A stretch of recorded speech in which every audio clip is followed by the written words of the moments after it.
거짓말이야! 어떻게 내 남편이 내 오빠일 수가 있어!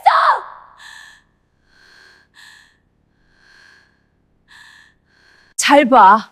네 아들이랑 결혼할 내 딸 지수. 사실 당신 딸이야. 진호 씨, 우리 아들, 딸 결혼시키면 평생 못 볼 텐데 오늘이 마지막 아닐까요? 진호 씨, 여기선 우리 사돈 아니잖아요. 이 비가 그치면 우린 다시 못 볼 사이가 될지도 모르는데 오늘 딱 하루만 옛날의 순위로 돌아가면 안 될까?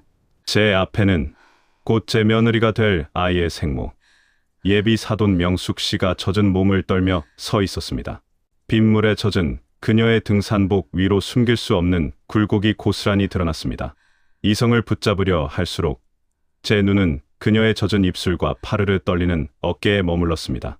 그녀의 손길이 제 뺨을 타고 내려와 가슴팍으로 스며들었습니다.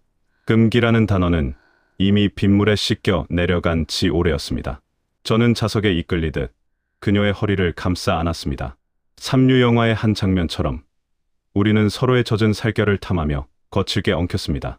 빗소리가 고막을 때릴수록 우리의 호흡은 더욱 거칠게 엉켰고 드러난 맨살의 뜨거운 온기는 얼음장같이 공기를 단숨에 태워버렸습니다. 어둠 속에서 질척하게 맞물리는 살덩이의 마찰음은 밖에 천둥소리마저 집어삼켰고 우리는 파멸의 끝을 향해 달리는 폭주기관차처럼 서로의 젖은 숨결을 탐하며 밤을 지새웠습니다.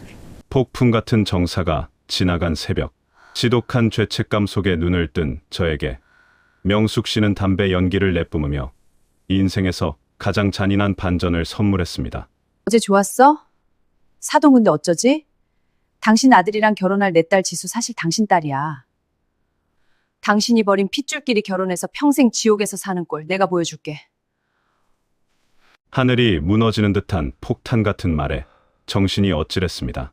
그런데 이것은 시작일 뿐 더 깊은 지옥의 문으로 들어가고 있습니다. 지금부터 그 지옥의 문으로 안내하겠습니다. 그날은 제 외아들 성준이의 상견례 날이었습니다. 번듯한 대기업에 다니는 아들이 데려온 지수라는 아가씨는 참으로 영롱하고 맑았습니다. 하지만 제가 한정식집의 문을 열고 들어갔을 때 제 심장은 그대로 멎어버리는 줄 알았습니다. 그곳에는 30년 전 제가 처참하게 짓밟고 버렸던 여자 순이가 앉아 있었기 때문입니다. 아니, 이제는 명숙이라는 우아한 이름으로 불리는 그녀가 말입니다. 그녀를 본 순간 좁은 방 안은 순식간에 산소가 사라진 것처럼 숨이 막혀왔습니다. 명숙은 세련된 정장에 살구색 립스틱을 바르고 마치 저를 처음 보는 사람처럼 정중하게 목례를 했습니다. 처음 뵙겠습니다. 성준 아버님. 지수 엄마예요. 그 목소리, 30년 전 제 자취방에서 울며 매달리던 그 애처로운 목소리와는 너무나 달랐지만 제 코끝을 스치는 그 특유의 살구향은 명백히 그녀였습니다. 여러분, 상상해 보십시오. 내가 젊은 날 야망을 위해 낙태비 몇 푼을 던져주고 길바닥에 내팽개친 여자가 내 아들의 장모가 되어 나타난 이 상황을요. 저는 그날 밥이 코로 들어가는지 입으로 들어가는지 몰랐습니다. 제 손은 탁자 밑에서 사시나무 떨듯 떨렸고 등 줄기에는 식은땀이 비 오듯 흘렀습니다. 하지만 명숙은 너무나 태연했습니다. 지수의 어릴 적 이야기를 하며 은근히 저를 압박해왔습니다. 우리 지수가 아빠 없이 자라서 정에 굶주렸어요. 사돈어른이 아빠처럼 잘 챙겨주실 거죠? 그 말은 제 귀에 너 때문에 아빠 없이 자란 내 딸인 줄도 모르고 감히 내 아들을 붙여줘 라는 환청으로 들렸습니다. 저는 명숙의 눈빛에서 차가운 칼날을 보았습니다. 그녀는 용서하러 온 것이 아니었습니다. 그녀는 저를 도살하기 위해 30년을 기다려온 사냥꾼이었습니다. 하지만 바보 같은 저는 그녀가 여전히 저를 사랑해서 혹은 그리워해서 제 주변을 맴돈다고 착각하고 있었습니다. 그것이 제 인생을 통째로 무너뜨릴 거대한 덫이라는 사실을 모른 채 말입니다. 결혼식을 한 달 앞둔 어느 저녁, 아들 성준이 진호를 찾아와 술잔을 기울였습니다. 아버지, 저 정말 행복해요. 지수 씨도 너무 좋지만 장모님이 저를 정말 친아들처럼 챙겨주시거든요. 지수 씨가 어릴 때 아버지가 없어서 외롭게 자랐다고 하더라고요. 그래서 제가 더 잘해주고 싶어요. 아들의 순수한 고백은 진호의 심장을 예리한 칼로 찌르는 것 같았습니다. 아들이 장모님이라 부르는 여자가 바로 자신의 옛 연인이자 지금 자신이 탐하고 있는 여자라는 사실이 진호의 목덜미를 서늘하게 만들었습니다. 그래, 지수 어머니가 참 좋으신 분 같더라. 진호는 비겁하게 대답하며 독한 소주를 들이켰습니다. 성주는 지수가 보관하고 있던 어린 시절 사진 한 장을 보여주었습니다. 사진 속 젊은 명숙의 모습은 영락없는 순이었습니다. 진호는 사진을 보는 순간 숨이 막히는 것 같았습니다. 하지만 이미 명숙에게 중독된 그는 멈출 수 없었습니다. 오히려 아들이 지수를 사랑할수록 자신도 명숙을 가져야겠다는 비뚤어진 경쟁심마저 들었습니다. 이 무렵부터 진호는 이상한 증상에 시달리기 시작했습니다. 일상생활을 하다가도 어디선가 진한 살구 향이 코끝을 스치는 환각을 느끼는 것이었습니다. 사무실에서 서류를 검토하다가도, 운전하며 신호를 대기하다가도 명숙의 향기가 느껴지면 그는 소스라치게 놀라 주위를 두리번거렸습니다. 그것은 그의 무의식이 보내는 마지막 경고이자 죄의식이 만들어낸 심리적 낙인이었습니다. 하지만 진호는 그 공포조차 명숙을 향한 갈증으로 승화시켰습니다. 명숙은 은근히 진호에게 다가왔습니다. 등산 동호회 이야기를 꺼내며 자연스럽게 주말 산행을 제안했고, 진호는 그것이 자신을 향한 그녀의 유혹이라 믿어 의심치 않았습니다. 산행이 반복될수록 진호는 명숙에게 빠져들었습니다. 바위 위에서 그녀의 손을 잡아줄 때마다 느껴지는 팽팽한 긴장감, 땀에 젖어 드러나는 그녀의 실루엣은 50대 중반인 진호의 심장을 다시 뛰게 만들었습니다. 그는 명숙이 자신을 용서했거나 혹은 여전히 자신을 사랑하고 있어서 유혹하는 것이라고 착각했습니다. 그것이 자신을 파멸로 이끌기 위한 거대한 거미줄이라는 사실은 꿈에도 모른 채 진호는 매주 주말 산으로 향했습니다. 주말 산행에서 만난 명숙은 더욱 노골적이었습니다. 좁은 산길을 지날 때마다 그녀의 몸은 고의적으로 진호에게 밀착되었고, 땀에 젖은 그녀의 목덜미에서는 그를 미치게 만드는 살구 향이 진동했습니다. 진호는 산 아래에서의 삶을 잊어갔습니다. 아들의 결혼, 사회적 체면, 가족들의 기대, 그 모든 것이 명숙이라는 거대한 늪 속으로 가라앉고 있었습니다. 명숙은 진호가 자신의 덫에 완전히 걸려들었음을 확인하며 진호가 자리를 비울 때마다 무서울 정도로 차가운 미소를 지었습니다. 그녀의 가방 안에는 이미 모든 진실이 담긴 서류 뭉치와 녹음기가 준비되어 있었습니다. 다시 폭우 속의 대피소입니다. 정욕의 시간이 휩쓸고 지나간 새벽, 진호는 난로 옆에서 얕은 잠을 자다 명숙의 차가운 시선에 눈을 떴습니다.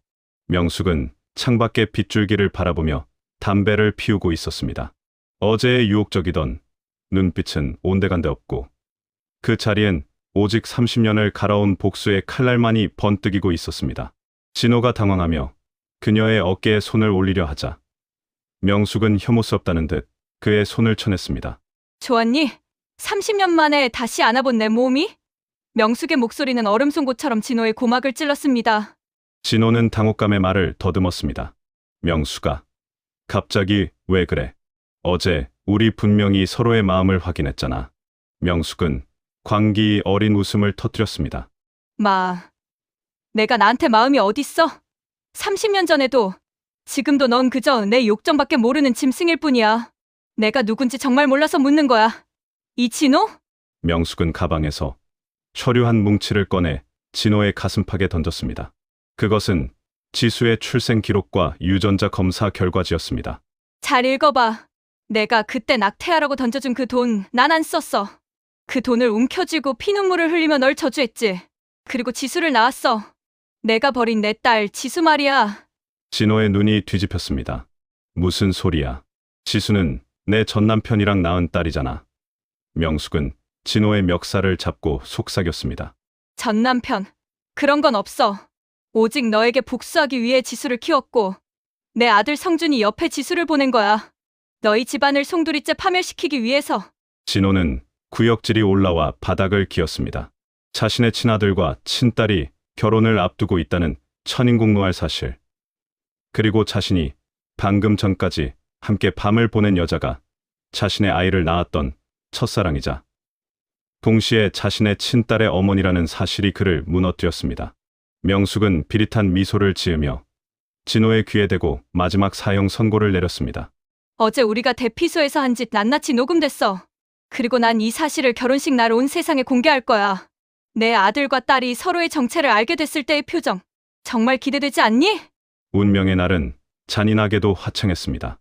5월의 눈부신 햇살이 예식장을 비추고 있었고 제 아들 성준과 지수는 세상에서 가장 아름다운 한 쌍이 되어 버진로드를 걷고 있었습니다. 저는 혼주석에 앉아 있었지만 제 영혼은 이미 지옥의 불덩이 속에 던져진 기분이었습니다. 명숙은 신부 측 혼주석에서 단아한 한복 차림으로 앉아 있었습니다. 그녀는 가끔 저를 향해 보일 듯 말 듯한 미소를 지었는데 그것은 사형 집행인이 사형수를 바라보는 마지막 배려와 같았습니다. 주례사가 시작되고 두 사람이 서로의 반지를 교환하려던 찰나였습니다. 갑자기 예식장의 모든 조명이 꺼지고 암전이 되었습니다. 하객들이 웅성거리는 사이 식장 중앙에 대형 스크린이 번쩍이며 켰습니다. 사람들은 신랑 신부의 성장 영상인 줄 알고 집중했습니다.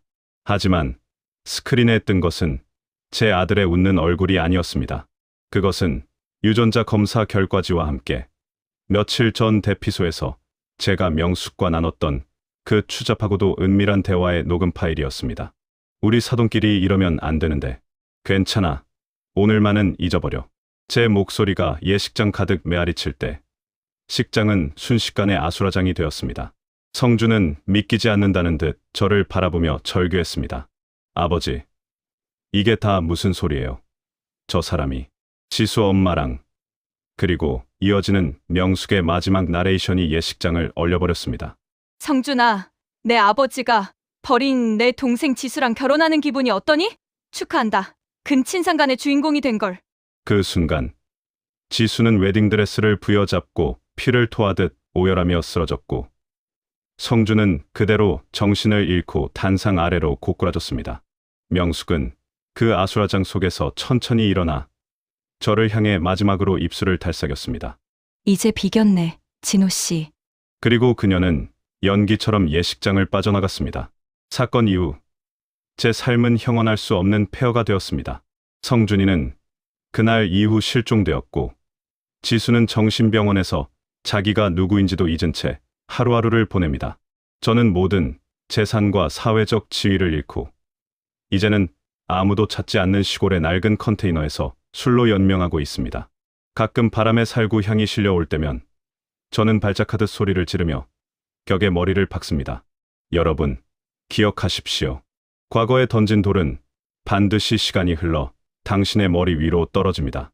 금기된 열매는 달콤할지 모르나 그 씨앗은 당신의 심장을 뚫고 자라나는 가시나무가 될 것입니다.